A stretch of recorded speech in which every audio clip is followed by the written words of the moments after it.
Hello, everyone, and welcome to this episode of Things That Matter with me, Marty McNabb. If you've been listening to my podcast or watching my YouTube channel now for a couple years, on and off, I know I took a break, but you know that I am fascinated with the stories that get attached to the things that we keep, the things we surround ourselves with, and the things that we'll leave behind. So, the spark of the connection with my guest today has a lot to do with, as many of you know, I'm a part time digital nomad. And so I connected with a community called Location Indie. So I have met Ellerie through Camp Indie. I think that was our first experience. And I think we were there a couple of times together. And then we ended up both signing up with our partners to go to Mexico for a retreat last January. And I think that's when we got a little bit closer. It was a smaller group. I like things a little smaller. So it was really much more intimate, and I got that chance. And what specifically sparked me inviting Ellerie to this, or Elle as she goes by too, is because we were invited at this retreat to bring two objects. One object that we would bring and we would leave behind. We would let go of, we would pass on, we would let it go.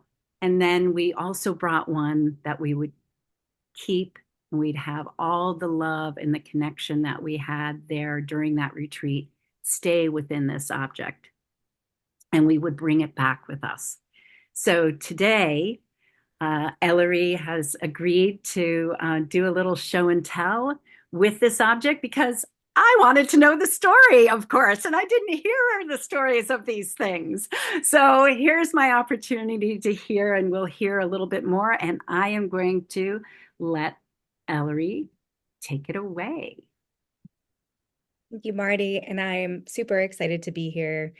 It is an honor to chat with you. And I so enjoyed getting to know you at the Mexico retreat. We had some time to sit and have dinner together a couple times, and it's always very enlightening and very heartwarming. So thank you for that.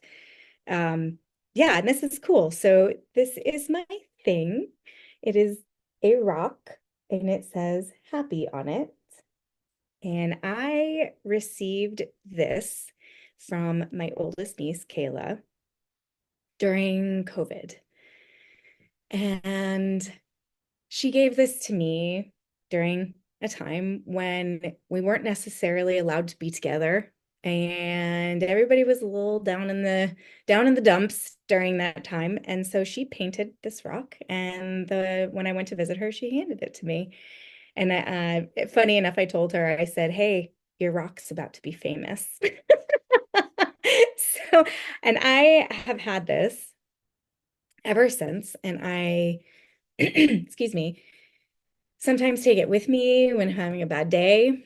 But most of the time, it sits on the headboard of my bed. And so every night when I go in to get into bed, I see this. And I remember to think about the best thing that happened that day. And so I get to go to bed thinking of her, and I get to go to bed on a high note, right? So remembering that life is good, um and that there's always something to be grateful for. So I had followed the secret for a little while, and one of the gratitude practices was the gratitude rock. And so when she gave this to me, I was like, "Oh, perfect. I didn't even need to go find mine." Mine came to me. And when Jacob asked us to think of one thing that we would want to let go of and one thing that we would want to um, supercharge with love and all of the energy from the retreat and to take back with us, I could not, I was having such a hard time figuring out what I was going to take there. And then I saw this and I was like, "Oh, duh. right? It was like that moment of, oh yeah, I have the perfect thing. And so, yeah, this is what I brought. This is what I brought with me. And I'm actually thinking about bringing it back this time again. Oh, well, that is amazing. Let's see. There we go. I love it, and I don't know if I've heard about the gratitude rock. Mhm.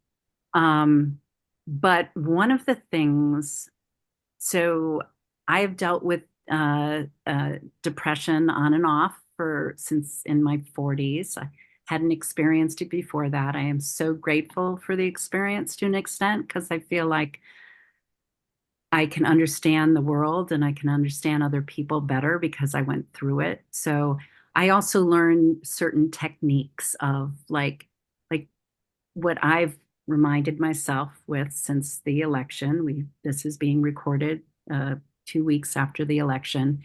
Is is to go to sleep, and if I'm anxious or panicky, I force myself to smile. Yeah.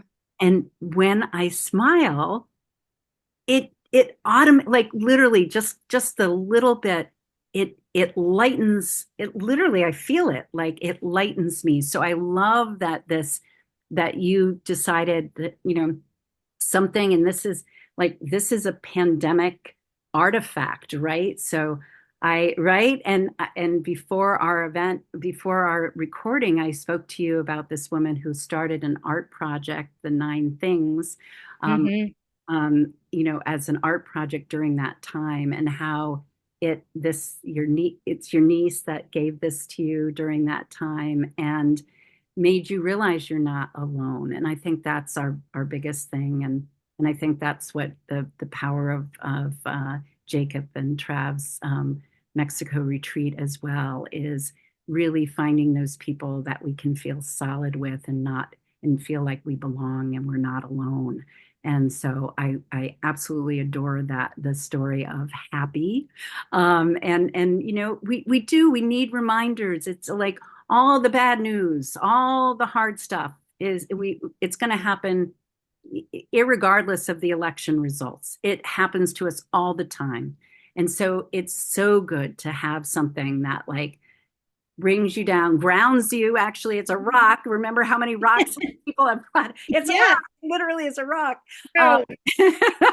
and it grounds you to think, what one thing, what's something I can be grateful for? What's something that brought a smile to my, could be the littlest thing, right? And I just love that you make this a habit. It's a routine for you. So, and I'm so glad I got a chance to hear the story. Like I said, I Finally, right? see all these objects placed around, and I don't get a chance to hear the stories. That was horrible for me. But thank you for sharing that story. And as you know, I have one question after the show and tell section that I always ask my guests, and that is, um, do you have an idea of what you would like to have happen with this thing that matters to you, this rock that matters to you, when you're dead and gone? And I'm just going to leave that up to you. Yeah, two things that came to my mind is I definitely want to pass it on because it'll have so much energy and love already wrapped into it, right? As soon as she painted it and had the intention for it, it already had love infused into it. So it's already got it's already got its own little power. And I like to think that it really soaked up the power that we had and that we all experienced during our circle in Mexico, during our time in Mexico together. It was very, very powerful. And so I think I'd like somebody else to be able to experience that kind of love and emotion, and even simplicity in something so little, right? It's easy to have and to hold and to keep with you. So I thought that when I am dead and gone, having this go back to her and her family. Um, if she decides to have children, great, it can go to her children, or it can just find its way back to her to remind her that I'm always with her and to be happy and to stay, and enjoy the simple things. And then the other thing I thought was like my youngest nephew and my godson, Michael. Um,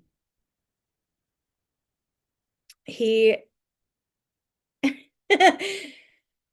He is the only grandson for four families, and all attention is on him, and he is going to have it all. And I am so happy for that for him.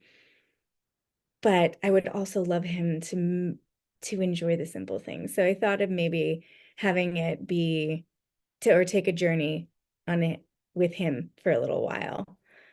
Yeah.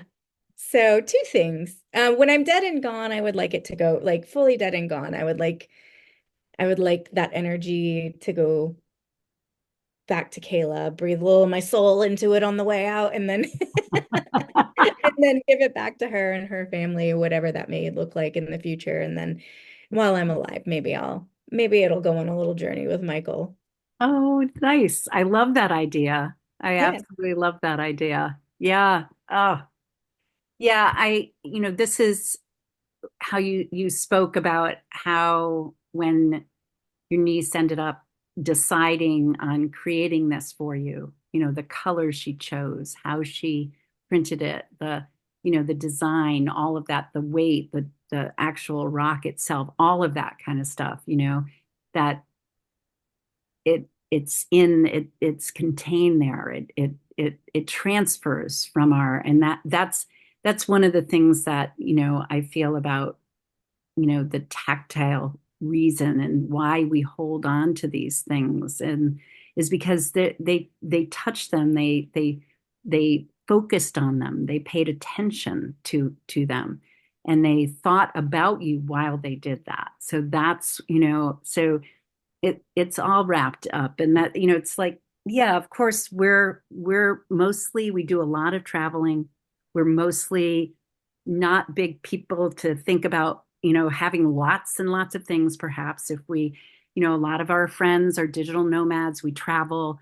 Even when Jacob invited us to bring things there, he had to be, people had to be thoughtful about what are you going to pack to bring, right? So, and when we travel, it's souvenirs, but what are these can't be huge things, and we don't want huge things, but every little, it's not that things matter, it's the stories that get attached to them that do. And so that is a beautiful story, including the legacy part, which is where it will pass along to. So without further ado, I want to invite you, because I love your laugh and your smile. I just love it. So it's great hanging out, even if it's just virtually with you. But I'd like to invite you now to share with our listeners and our watchers, a little bit more about the work you do, and how they can get to know more about you and contact you and all of that. So I'm gonna let you take it away again. Yeah, so I know that we had talked about this um prior to coming on the show. I have a very interesting storyline. It kind of goes all over the place a little bit, so I'll keep it in the nutshell version. Currently, I'll start now. Um, I am studying to and actively practicing um, mindset and leadership coaching at the moment. So I'm currently in a master's program with Life University, which is based in Georgia. And I found this program when I stepped away from my 9 to 5 job, which I'll go into here in a little bit. And when I saw that I could combine psychology, coaching, and there was one other thing, psychology, coaching. and continuous improvement. And all of those things in a virtual online course that still allowed me to be face to face with the instructors. I was like, done. Sign me up. I'm doing this. This is what I've wanted for a really long time. It's something that I've been interested in. And life took me on a little bit of a different path.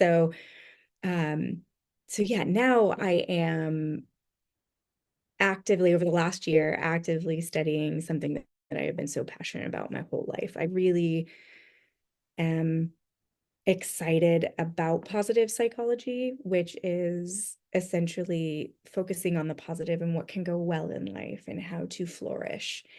Um, and so my leadership from the military and my continuous process improvement mindset coming out of my Department of Defense job have really directly like translated over into this more human-based, relationship-based arena that I can apply those things in a way that really feels important and intentional to me. So right now, Courageous Whisper is my coaching business's name. Um, courageouswhisper@gmail.com is how you can get a hold of me if you are interested in mindset and leadership coaching and what that even means. I'm I'm always willing to chat about psychology and all of the interesting stuff and what makes us human. So I also own a short-term rental and hospitality business, Single Seed Stays, and myself and my love Jonas and our cousin Bo. We are business partners and we started that 4 years ago and have been running rogue with it ever since, learning along the way. And we just closed on our most recent property in New York, the Catskills of New York, which has been a dream for me. I'm an upstate New Yorker, so that's where I'm originally from. So having a place to nurture and cultivate there is really exciting for me. And also showing Southern men what Northern culture can be in the wintertime. Skiing and snowboarding and introducing them to all of these really fun things that winter can hold is exciting for me. So before that, I started in studying journalism and communications when in college at Simmons College in Boston. And then from there, I decided that I was going to join the military, much to my mother's dismay. So I took a year off of college and I went and I joined the military, and they wouldn't let me be a fighter pilot. Um, there's they told me I was too short, fat, and blind, and I could only fix two of those. So so I thought, hey, why don't I, instead of flying them, if I can't fly them, I want to fix them. I just love aircraft. It's been a passion of mine my whole life. So I went in when I was 21 and into the Air Force and spent the next 21 years fixing aircraft and traveling with with the military. I was a reservist, so I had a civilian life on the side that included um, some really exciting bartending days, which I always say that I'll go back to if I ever could get a side job again. I would. I loved bartending. I loved people. I loved their stories, and so I had a blast while I was doing that. And then I went into while I was in the military, that helped me get a job with the Defense Contract Management Company agency, excuse me, and I went in as a quality assurance inspector, and so I was infused into the manufacturing world. So I made sure that all of our defense products were being made ethically, that taxpayers' money wasn't getting spent irresponsibly, um, and that the processes were capable. And if not, it was my job to help them come up with more efficient processes to make sure that they could get them out the door and get our nation what it needed at the time. So I did that in the what I like to call the secret squirrel world. So I had a top secret clearance for a little while and did that. Um, I have a little I have a little reminder on my desk of one of my employees got this for me for Christmas one year, just as a little momentum or a little memento. So a little extra show and tell there. Um, yeah, and so I did that. I worked with the Department of Defense for 15, excuse me, for 12 years. And I just retired from the military in February after 21 years. And so that was the story before what I'm doing now and what led me to where I'm at. Well, it certainly sounds like your work previous to now is very aligned in terms of leadership Mhm. and part of leadership is quality assurance, all of those things. So I imagine a lot of your what you learned during that time, and just like from the person that I've met and know, I can see it all translating quite well with your new coaching business. Yeah, and I'm really excited to be able to bring the coaching side back to the federal government side, which is something that I think that I'm going to start um, researching and looking into because I do think that our federal government could use a coaching mindset. And they really, I know in my time there, I was afforded a lot of leadership opportunities, a lot of mentorship, all based around, that specific career ladder, but bringing a coaching mindset um, into a bureaucratic framework, I think could really help those agencies become more creative and allow leadership and creativity and that positive mindset at all levels of the system.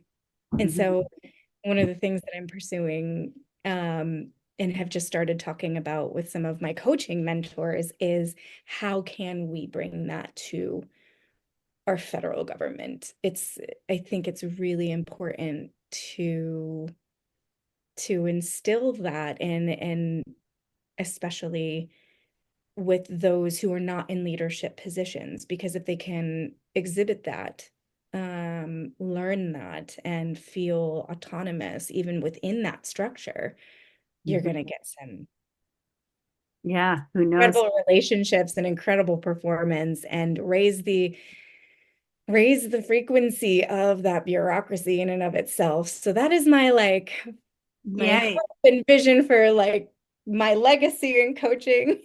Awesome, awesome. Yeah, well, I have a friend, Debbie Phillips, who I met through the Women on Fire that she did for she ran that membership, the women a women's membership for probably 18 years. But unfortunately, I got into LI at the same time I got into Women on Fire, and that was when she was getting ready after COVID to like go on to the next thing. And she actually has been working in the White House as a leadership coach and mentor. Very So cool. she does, yeah. So I think that not so sure right at this exact moment, but who knows? But if that's going to, there's going to be an opening in there. But we always need good people in those spaces. So I'm glad that you've got a plan for that for It's your life. my what I call my courageous whisper. There you go. Get I love in it. here. I love it. And I look forward to hearing more about it when we get together in a couple of months. I know. So I know, right? So I'm not sure if this episode's coming out before the retreat, maybe not, but that's okay. It's going to be a pleasure seeing you in person. So I will have all of this information about Ellery and her work and how to find out, contact her and everything, and learn more in the show notes. And I want to thank everyone for taking this time to listen to this episode of Things That Matter with Marty McNabb. Thank you so much, Ellerie, for joining me today. Oh, thank you for having me. It's always so wonderful to chat. Same here.